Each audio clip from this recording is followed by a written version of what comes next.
Trump is now engaging in his latest like weird pattern / trend of constantly reminding people that he's not stupid, which I just think he should probably stop if he doesn't want people to think he's stupid, because non-stupid people don't talk about how unstupid they are or whatever. Yeah, no, but by the way, this totally validates what I said all the way back in 2015, 2016. It's like, attack him on his lack of intelligence. It's gonna get under his skin. It really does, apparently. And he's gonna say it 1,000 times, and then people are gonna remember Trump stupid. But Democrats cannot do strategy if their life depended on it and all of our lives depended on it. Now, let's go to this video where he brags about the cognitive test that he took. You know, they used to call me JD, they said maybe stupid. So I said to Doc Ronny, you know, Doc Ronny is now a great congressman in Texas. Great, very popular guy. I think he won by like 52 points or something, but he's now a great congressman. I said, Ronny, I don't like when people call me stupid. I had great heritage, an uncle who was a great, great genius, a father who was a genius. Everybody, we have a lot of geniuses. I don't like being called stupid. Is there a test or something I can take to prove to these radical left maniacs that I'm much smarter than them? Is there a test? And he said, sir, there is a test. It's called the X test.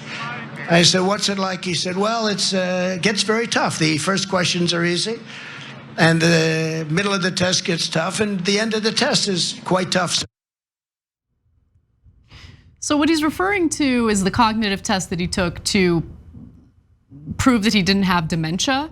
The test Trump referenced is called the Montreal Cognitive Assessment. It's not an IQ test, but rather a tool to spot early signs of dementia and other memory issues. So assuming he did pass that, congratulations.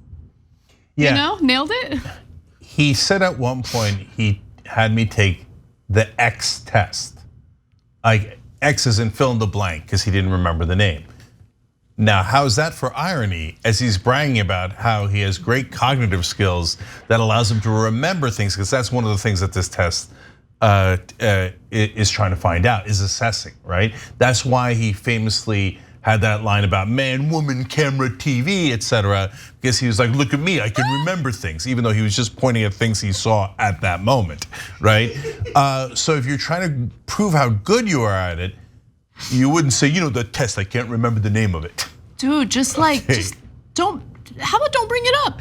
You know, Yeah. I know that there people are getting under your skin for calling you dumb, but just let it go, let it. And why are you bringing it up out of nowhere? Somebody probably called him dumb and it like a couple of days ago, and that's the second rally he did it at. He's at a rally for JD Vance. Like, can you imagine? Like, you bring Trump on to like, you know, endorse you, to talk about what a great candidate you are, and instead he's like, I don't like it when people call me dumb. I took a dementia test and I passed.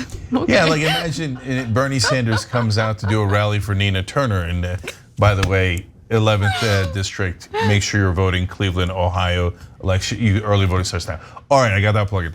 All right, Bernie comes out and he's doing a rally and he's like, now remember everybody, I'm not stupid. You're like, wait, what? What just happened, right? You would be so confused. So, and I don't need him to remember Montreal Cognitive Assessment, okay? Yeah, who cares? But you should remember that it was a cognitive test. And you should certainly remember that it was testing dementia, not your IQ. So when you can't understand a simple thing like this test is to see if you have dementia, and instead you think it tests how intelligent you are, well, you've kind of answered your own question. Now he continued, you know, touting his big brain in the rest of this rally. So he unfortunately ended up fumbling a few times. That kind of like was counterproductive to the point he was trying to make about his intelligence. So let's take a quick look at him forgetting the name of the social media company that he started. Had to give the American people their voice back by building something called Truth Essential. Nailed it. Yeah, that's not what it's called. Okay, first of all, it's definitely not truth anything. Okay, finally got the truth. No big deal. That you could say that's just a slip up in how he said it. Then the second word in his company is social. It's Truth Social.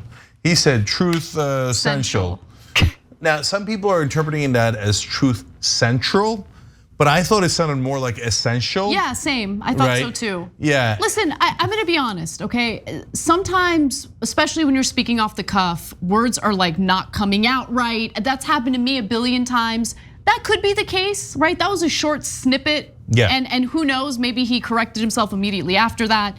He might have just misspoke, but there have been other examples of him having difficulty pronouncing certain words that are pretty easy to pronounce, like origins. He kept saying oranges, oranges, oranges, and it's like 5 times. Yeah. Yeah. So and those are cognitive issues. Look, it's his own company. Can you imagine if instead of TYT, I was like TYD, TYP, TMZ? Like, no, you got to remember the name of your own company. That's a pretty low bar. Yeah. And he just flat out forgot. To be fair to him, he's never used it. He used it once when it first came out, and he won't post on there because his own company sucks so hard. And by the way, I thought the first thing that Elon Musk will do once he bought Twitter was let Trump back in. Now he doesn't technically own it yet, Musta. So we'll see. My guess is he will, right? He will, yeah. I'm looking forward to every news cycle being dominated by Trump's tweets. It's going to be great. I know it's going to be awful, just as the elections are coming. But Trump says, no, I'm not going back on Twitter anyway. I'm going to be on Truth Essential. Okay.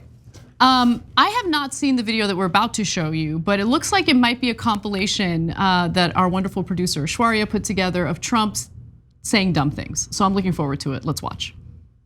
And I see the disinfectant where it knocks it out in a minute, 1 minute.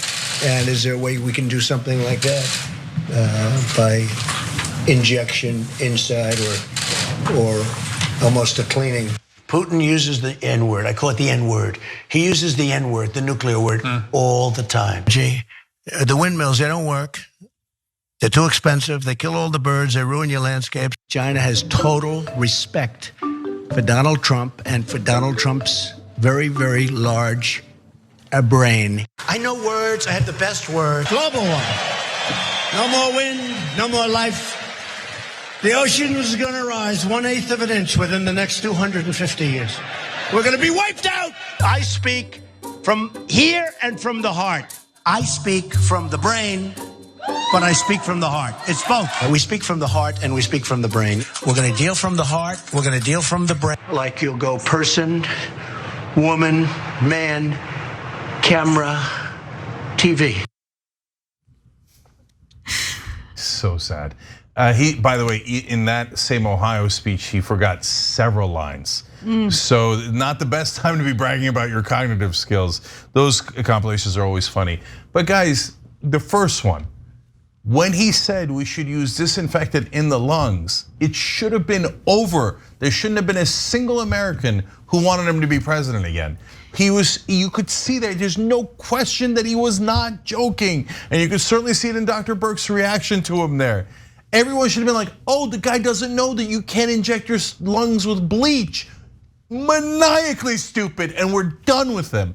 But we weren't. You know, it's funny, just super randomly today, Dr. Birx, that same doctor that you saw going. She's like looking down at the floor, taking deep breaths, like, she's disassociating, you could totally tell. Totally. She had a statement where she explained that all of the top doctors and scientists in the Trump administration had made a pact that if he fired one of them, they would all do a mass resignation because they all knew he was a psycho and he was trying desperately to give the wrong information to the American public for his own political advantage. So they said if he's gonna fire one of the scientists, that they would all resign so the country knew what a psycho our president was. That would have ended up being a disaster. The country would not end up knowing what a psycho he was, or at least the people that they were trying to persuade, and he would have either failed to replace them, or he would replace them with lunatics who would probably force us to inject bleach into our lungs. Yeah, and guys, we're not mainstream media. We're not stiffs who are gonna look down on him because in another compilation we did, he's like, and then we do bing, bing, bing, bing, bong, okay. whatever. He had one line in there that was actually good in the compilation that we did. I don't mind him being lighthearted at all. Yeah, or same. speaking like a normal human being. Democrats can actually learn from that. Yeah, I agree. Yep. But he's having cognitive issues. He didn't have cognitive strength to begin with. Okay. Very smart. I have a brain. A brain. Yeah. I have a very big brain. So he hasn't picked a great time to start bragging about his brain. Thanks for watching The Young Turks. Really appreciate it. Another way to show support is through YouTube memberships. You'll get to interact with us more. There's live chat emojis, badges. You've got emojis of me, Anna, John, JR. So those are super fun. But you also get playback of our exclusive member-only shows and specials right after they air. So all of that, all you gotta do is click that join button right underneath the video. Thank you.